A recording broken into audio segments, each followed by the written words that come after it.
Judge Frank Caprio sits calmly at his bench, his glasses resting low on his nose as he reviews paperwork. The quiet hum of the courtroom feels steady until the heavy door swings open. Heels click, click, click against the floor. All heads turn. A woman in her early 40s enters, tall, confident, wrapped in a designer coat, diamond earrings catching the light. She doesn't look around. She looks through people. She walks past the line of waiting defendants, adjusting her sunglasses before sitting in the front row. The bailiff clears his throat. Bailiff, firmly. "Ma'am, please remove your sunglasses inside the courtroom." She smirks. "Woman, I'll take them off when the judge starts paying attention." Murmurs ripple through the room. A few people exchange uneasy glances. Judge Caprio lifts his head, pausing mid-note. The judge leans forward slightly. His tone remains gentle. Judge Caprio, "Good morning, ma'am. You can keep the glasses on if they make you feel comfortable, but I'd appreciate your full attention, as I'll give you mine." The courtroom stills. She crosses her arms, clearly not expecting kindness. "Woman, I don't have time for this. I've got meetings all day. Can we skip the lecture and get this over with?" Judge Caprio, "We'll try not to keep you too long, but every story deserves its full moment, even yours." Her expression tightens. The balance of control shifts slightly, from arrogance to uncertainty. The bailiff hands Caprio a folder. He flips it open. 7 unpaid parking tickets, all from the same area. Judge Caprio, 7 tickets, same street, same car, over 3 months. Does that sound right? Woman, probably. My assistant handles that stuff. I don't really look at parking tickets. Judge Caprio, I see. But when they're unpaid, they stop being tickets. They become lessons waiting to be learned. The crowd chuckles quietly. She glares. Woman, with all due respect, Your Honor, I donate thousands every year to city programs. Maybe my time is better spent helping people than standing here over a few dollars. Caprio's eyebrows lift slightly, but his voice remains calm. Judge Caprio, that's admirable. But those few dollars keep the streets working for the people you say you help. We all share the same rules, ma'am, rich or poor. The room hums with quiet approval. Woman, oh please. You think these rules matter to everyone the same way? The tone cuts deep. Even the court reporter stops typing for a second. Caprio folds his hands. His patience becomes the sharpest weapon in the room.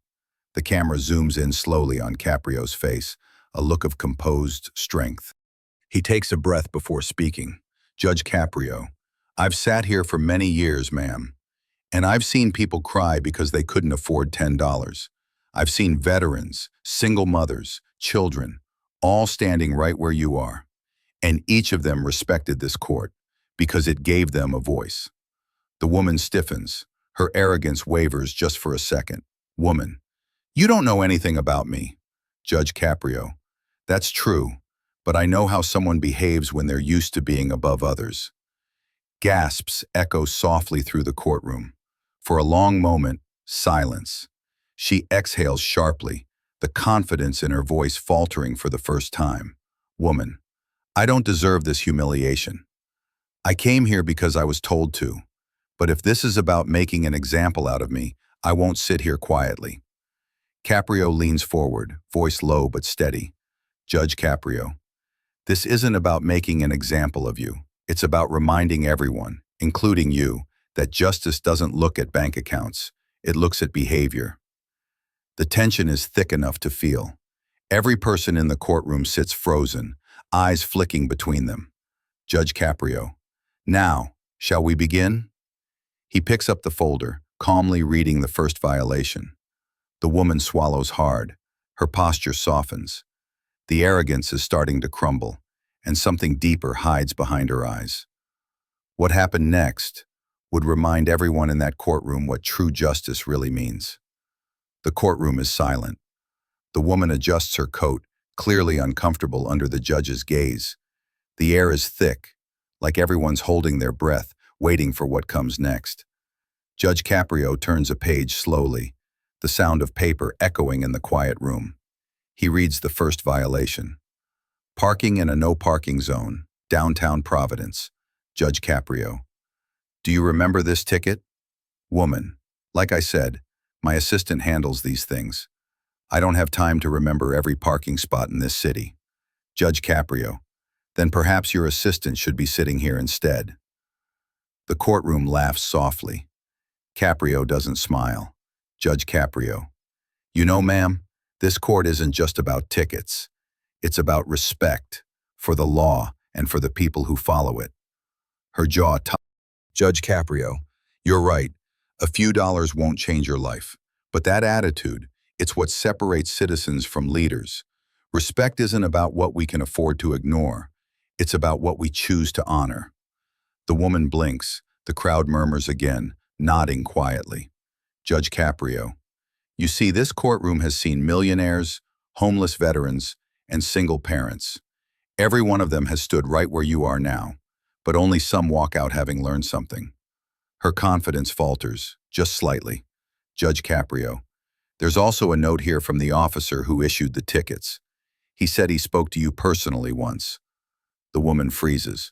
Judge Caprio. Quote, the driver told me I should be grateful she even parks here, since her business brings money into the city. The courtroom gasps. Her cheeks flush red, part anger, part shame. Woman. That was taken out of context. Judge Caprio. I'm sure it was, but tell me, what part of that sentence shows respect for this city or its people? She opens her mouth, then stops. There's no answer that sounds right. Judge Caprio. You know, I grew up here in Providence. My father worked long hours. We didn't have much, but every morning he'd say, son, if you ever think you're better than someone, remember, life has a way of humbling the proud. He pauses. His voice lowers, not angry but reflective. Judge Caprio. Sometimes the most powerful people in this room aren't the ones in suits. They're the ones holding back tears while explaining why they couldn't pay a $25 fine. For the first time, the woman's face softens. She looks down, her reflection visible on the polished table before her. Just then, a small voice comes from the back. Little boy. My mom's right, Judge. Some people think they're better than us. Gasps fill the room again. A young boy, maybe 9 or 10, sitting with his mother, had been waiting for their turn. He didn't mean to speak out loud. Caprio turns toward him with a gentle smile. Judge Caprio. It's okay, son. You're right to speak the truth, even when it's hard. He looks back at the woman. Judge Caprio. You see, ma'am, even the youngest among us understand what fairness feels like. That's something money can't teach. Judge Caprio. Every person here has a story. Many would trade places with you, but not if it meant losing their humility. The camera pans slowly over the people watching. A young mother clutching her child, an elderly man gripping his cane, a teenager nervously biting his lip. Their faces say what words can't. That respect is earned, not demanded. The woman exhales shakily. For the first time, her voice cracks. Woman, you think I don't care? You think I'm heartless? You don't know what it's like having everyone depend on you, to never be allowed to fall. Caprio's eyes soften. Judge Caprio. Maybe not. But I know what it's like to lift someone who has. That line lands like a stone dropping in water. Her defenses crumble completely. Caprio closes the folder. Judge Caprio. Your fine is dismissed. Not because you deserve it, but because you needed to hear this more than you needed to pay it. She looks stunned, a mix of disbelief and relief.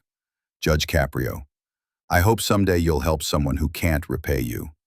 That's when you'll understand what justice truly feels like. As she walks out, her heels sound different now, slower, uncertain. She pauses at the door, glancing back at Caprio. Their eyes meet. No words, just understanding. The piano rises again. Sometimes justice doesn't need punishment. It needs awakening. The courtroom is emptying after the verdict. Papers shuffle.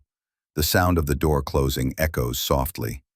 Judge Caprio leans back in his chair, removing his glasses. He exhales. Another day, another case.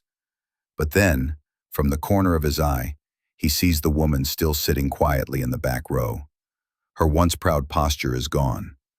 She's staring down at the floor, clutching her designer bag like it's the only thing keeping her steady. Judge Caprio. Ma'am, court is adjourned. You're free to go. No response. Just stillness. Judge Caprio. Is everything all right? She finally looks up, and her eyes are red. Not with anger this time, but exhaustion. Woman. Do you ever feel like everyone's watching you, but no one really sees you? Caprio tilts his head, surprised by the tone. Judge Caprio. That depends on what they're watching for. Woman. Woman. When I was 12, my father used to take me to this courthouse. He said, "One day you'll be someone important, just like the people in there." Her lips tremble. Woman. But he never said I had to stop being human to get there. She lets out a shaky laugh, more painful than tears. Woman. He died before I could show him who I became. I thought if I worked harder, made more money, owned more buildings, it would fill that silence. Her eyes drift upward, toward the courtroom ceiling. Woman. It never did. Judge Caprio. So the arrogance was armor. Woman. Exactly. The kind that makes people hate you before they can hurt you. The courtroom feels smaller now, just two people talking. No cameras, no audience, just truth. The hidden pain. Woman. Last year I went through a divorce. My son doesn't talk to me anymore. He says I care more about money than people. Her voice breaks. Woman. And he's right. I didn't know how to show love that wasn't expensive. The judge's face softens even more. Judge Caprio. You know, I've seen hundreds of people in this court. Some lie to escape guilt. Some confess to find peace. You just needed someone to listen. She wipes another tear and smiles faintly. Woman, you're the first person who hasn't told me to calm down or fix it with money. You just listened. Woman, when my father was sick, I visited him one last time. He couldn't talk much, but he whispered something I never forgot. A young version of her sitting beside a hospital bed. Father, sweetheart, don't confuse success with goodness. The world already has enough rich people. Try being kind instead. Back to the courtroom. Tears fall down her cheeks as she finishes the story. Woman, and here I am, standing in front of a judge, realizing I failed him completely. The judge's lesson. Caprio leans forward, elbows on the desk, hands clasped together. Judge Caprio, you didn't fail him. You forgot him for a while, but you remembered today. That's what matters. Woman, how do you live with knowing you've hurt people who loved you? Caprio sighs, thinking for a moment. Judge Caprio, by becoming the kind of person they would forgive. That line lands heavy. The woman nods slowly, tears streaming down. The redemption moment. Woman, you dismissed my fine earlier, but I think I owe something. She opens her purse and pulls out a checkbook.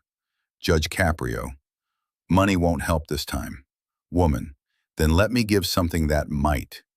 She pauses. Woman, there's a shelter near my office. They help single mothers, the ones who can't afford parking tickets, much less rent. I'll fund it. No publicity. Just something good. Caprio smiles, not with triumph, but relief. Judge Caprio, now that's justice. The kind that changes people, not punishes them. She stands up slowly. Her posture is different now, lighter, grounded. Woman, thank you, Judge, for seeing me, even when I couldn't. Caprio nods gently. Judge Caprio, take care of yourself. And remember, kindness is wealth that never runs out. The camera follows her as she exits. This time, when the doors close, it's peaceful. The courtroom lights dim. Caprio looks down at his papers but doesn't move them. He just sits, thoughtful, humbled. Sometimes justice isn't about who's right or wrong. It's about reminding us who we were before the world made us forget. The next morning, the courtroom is filled again. Cameras are rolling. People whisper. Everyone knows about the rich woman's outburst from the previous day. But today, she's different. No designer coat, no sunglasses, just a simple dress. her hair tied back neatly. Judge Caprio enters, holding a folder, calm but thoughtful. Bailiff, all rise. The Honorable Judge Frank Caprio presiding. As everyone sits, the woman takes a deep breath, folding her hands nervously. Caprio looks at her for a long moment, not with judgment, but curiosity. The weight of silence. There's an odd stillness in the room. Even the usual buzz of chatter has disappeared. Judge Caprio, quietly. Miss Walker, yesterday's hearing ended in a way none of us expected. She looks down. Judge Caprio, you came into this courtroom angry, proud, but you also left something behind when you walked out. Woman. A small, humble laugh escapes her, and even Caprio smiles faintly. Judge Caprio, I think you also left behind something more important, your mask. The judge reopens the case. Caprio opens the file, but instead of reading it, he closes it again. Judge Caprio, technically your case is closed. The fine was dismissed, but I believe justice isn't paperwork, it's understanding. So, if you'll allow me, I'd like to deliver a different kind of verdict. The crowd murmurs softly. Cameras zoom in. The woman nods quietly. Woman, I'll accept whatever you decide, Your Honor. Judge Caprio, I've been a judge for decades. I've seen people come here with anger, with excuses, with guilt, but I've rarely seen someone walk out changed. Yesterday, you reminded all of us that even the ones who seem untouchable are fighting invisible battles. He pauses, looking at her with genuine compassion. Judge Caprio, I don't see a rich woman anymore. I see a person who lost herself trying to meet everyone's expectations and finally found herself in this courtroom. A tear rolls down her cheek. The audience is silent. Judge Caprio, you once said money fixes everything. Do you still believe that? She shakes her head immediately. Woman, tearful, no, Your Honor. It hides everything until it can't. Judge Caprio, good, because today I'm sentencing you to something far more valuable than a fine. Gasps ripple through the courtroom. Caprio raises his hand for calm. Judge Caprio, your sentence is community, not punishment.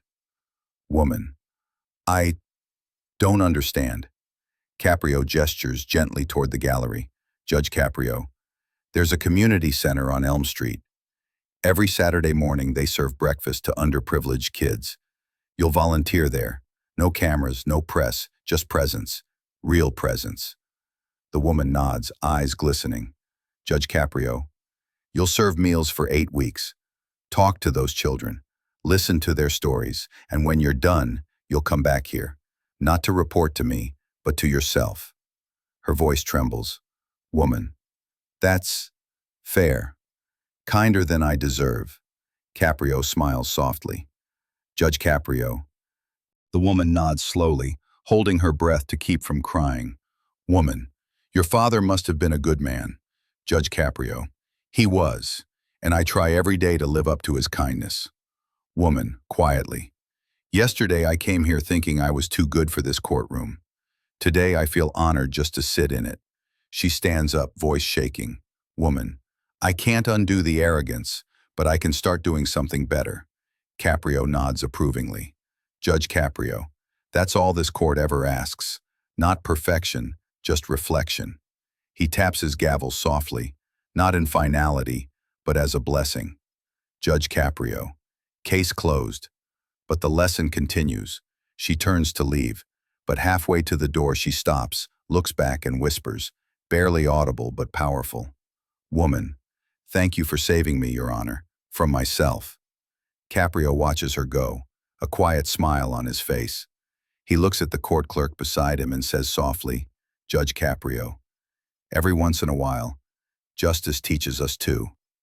The piano swells, gentle, hopeful, healing. True justice isn't measured in punishment, but in the hearts it restores. And on that day, Judge Frank Caprio didn't just close a case, he opened a soul. We'll follow both the rich woman's transformation and Judge Frank Caprio's quiet reflection. blending two emotional arcs into one unforgettable conclusion.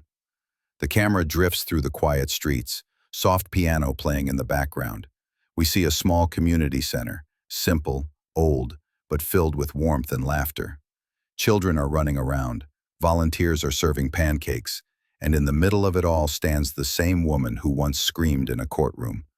But she's different now. Her hair is tied back casually, her clothes are simple, and there's a gentle peace in her smile. No cameras, no jewelry, just kindness. Volunteer. Miss Walker, the kids love when you read to them. Are you staying for story time? Woman. Of course. I wouldn't miss it for the world. She sits down with a group of children. One little boy, maybe 6 years old, hands her a crayon drawing of her and him serving food together. She looks at it, and tears fill her eyes. Boy, you're my favorite helper. She hugs him tightly, and for the first time, Caprio opens it. The letter is handwritten, slightly smudged with ink and tear marks. Letter. Your Honor, 6 weeks ago you didn't punish me. You saved me. You saw through my anger and found the broken person beneath it. I went to the community center thinking I'd serve others, but it turns out they served me. Every plate I handed out taught me gratitude. Every smile I saw reminded me how rich I already was. For the first time in my life, I feel free. Not because I avoided a fine, but because I found forgiveness. Tears form in Caprio's eyes. He leans back, staring out the window in silence. Days later, Caprio walks into the same community center. No robe, no cameras, just Frank, in a simple shirt and jacket. He spots her across the room, laughing with the kids. When she sees him, her eyes widen. She rushes over, almost in disbelief. Woman. Your Honor, you came? Judge Caprio.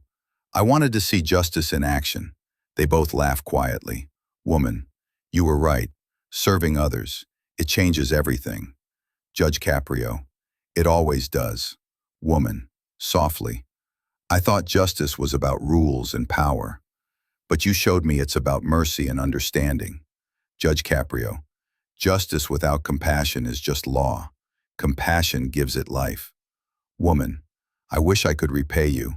Judge Caprio. You already have, by becoming better. A little girl from the center runs up and hands Caprio a paper heart that says, "Thank you, Judge," in messy handwriting. He looks down, visibly moved. Judge Caprio. This is worth more than any verdict I've ever given. He glances at the woman. Judge Caprio. Keep doing this. The world doesn't need more perfect people. It needs more kind ones. She nods, tears in her eyes.